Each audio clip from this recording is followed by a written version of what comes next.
Statins, cholesterol-lowering medications, are hailed as wonder drugs that lower cholesterol and prevent heart disease. But are they really the knights in shining armor they're made to be? So let's take a long, hard look on this. So imagine statins as knights aiming to lower LDL cholesterol. And this bad cholesterol sneakily forms plaque inside artery walls, slowly clogging them over time. Statins help prevent this by lowering LDL levels in the blood, like a trusty knight yielding a shield. They fend off the threat of atherosclerosis and heart attacks. At least that's the theory. But in reality, the relationship between cholesterol and heart disease is more complicated. Over 50 years of research reveals that, for most people, marginal differences in total or LDL cholesterol have little impact on cardiovascular outcomes. So take Miss Jones, a 65-year-old woman with high LDL but no other risk factors. Her doctor prescribed a statin, claiming it will lower her heart disease risk. But according to the research, Miss Jones likely won't see any benefit because most statin trials show no mortality benefit in people with high LDL but no pre-existing heart disease. So for individuals with established heart disease, statins provide a modest reduction in future cardiovascular events. But even among these higher risk groups, their relative risk reduction is only about 30%. So out of 100 people who take statins for 5 years, only 3 avoid a major heart attack or stroke. The other 97 sees no benefit.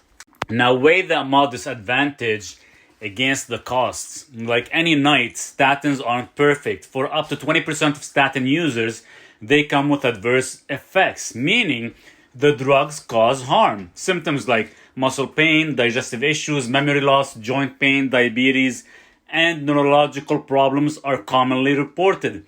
It's like your trusted statin sentinel suddenly takes a break, leaving you feeling worse instead of better. So let's take Barbara, a 55-year-old woman, recently put on high-intensity statin. After a few weeks, she develops muscle soreness and weakness. Her doctor orders a CK blood test, which shows, of course, elevated muscle enzymes, a sign of muscle breakdown. Barbara's statin is stopped, but the muscle pain persists for months. She did not have a history of muscle problems prior to using the statin.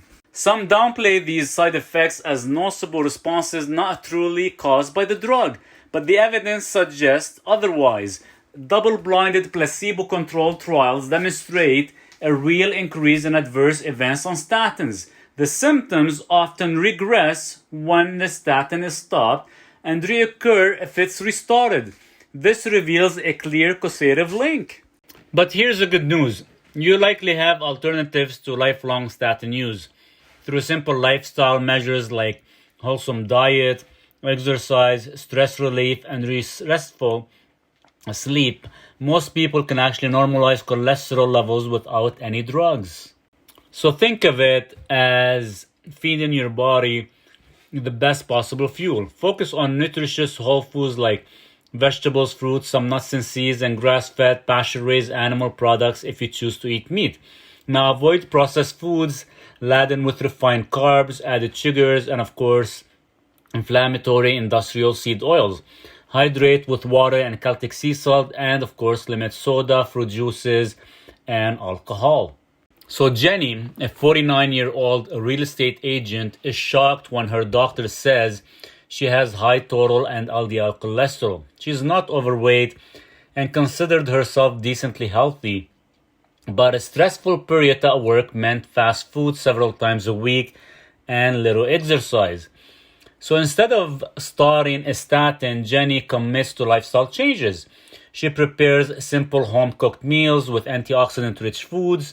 She starts walking daily and taking time to decompress. In 6 months, Jenny's total cholesterol drops 50 points. And her triglycerides plummet. She feels fantastic and avoids becoming a lifetime statin user.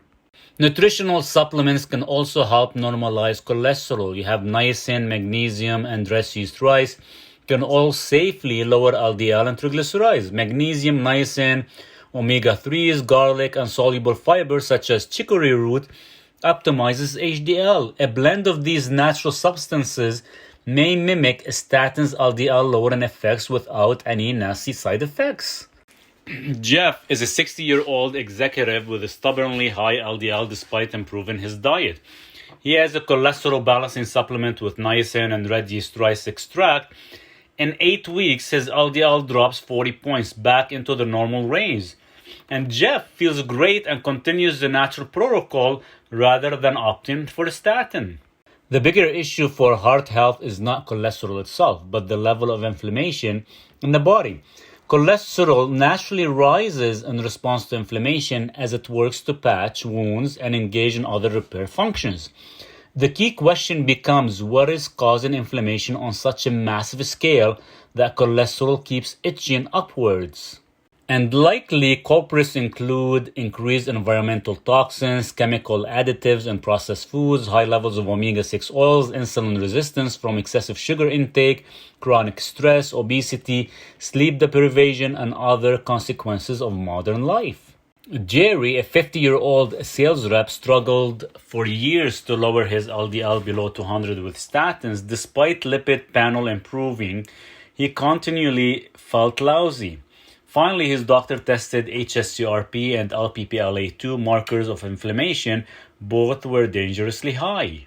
And together they realized Jerry's high cholesterol is a downstream effect of something stirring inflammation in his body. Instead of chasing cholesterol, Jerry cuts sugar and junk food, practices stress management, and takes anti-inflammatory supplements, and focuses on losing weight through portion control and strength training. Within about 6 months, his cholesterol and inflammatory markers normalized. So guys, the takeaway in this, cholesterol and heart disease are not as simplistically connected as the pharmaceutical marketing suggests. For most people, modifiable lifestyle factors have far more impact on cardiovascular health than any freaking drug. And always remember that you have options. If a statin makes you feel unwell, work with me as your healthcare provider to wean off safely and employ natural methods to balance cholesterol. But if you tolerate statins without issues, take them judiciously alongside a heart-healthy lifestyle. Avoid overprescribing for unclear benefit.